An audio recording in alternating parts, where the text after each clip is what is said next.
మేము out side food చాలా తక్కువ తినడము. నన్ను రెగ్యులర్‌గా ఫాలో అయ్యే వాళ్ళకి తెలిసే ఉంటుంది. అందులోనూ చాట్ ఐటెమ్స్ అయితే అస్సలు తినము. ఇయర్లీ వన్స్ ఆర్ ట్వైస్ అట్లా కౌంట్ చేసుకోవచ్చు. మొన్న వేములవాడలో బాబాయికి బాలేదు అనేసి పలకరిద్దామనేసి నేను, శ్రీయు, అనిల్ ఆయన ఇంటి ముందు బ్రదర్‌ని తీసుకొని కార్‌లో వెళ్ళుండే అనమాట. సో, పలకరించి ఇంకా రిటర్న్ ఇంటికి రావాలి. చిన్నత్తయ్య వాళ్ళ ఇంటికెళ్ళాలి పనులున్నాయని అనుకున్నా. కానీ అనిల్ ఎందుకో చాట్ తినాలనిపిస్తుంది అనేసి అనుండే అనమాట.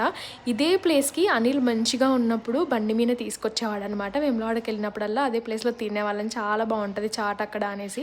సో, పానీపూరి తినడం కొంచెం అనిల్‌కి కష్టం అనేసి ఇట్లా కట్లెట్ ఇచ్చి ఉండే. కార్‌లోనే కూర్చుండబెట్టి నేను ఇచ్చేసి వచ్చిన. నేను పానీపూరి తిన్నా అనమాట.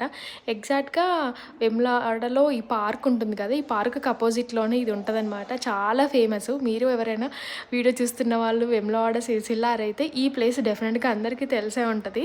ఈ ప్లేస్‌లో మీరు చాట్ తిన్నారా? అయితే కమెంట్ చేయండి.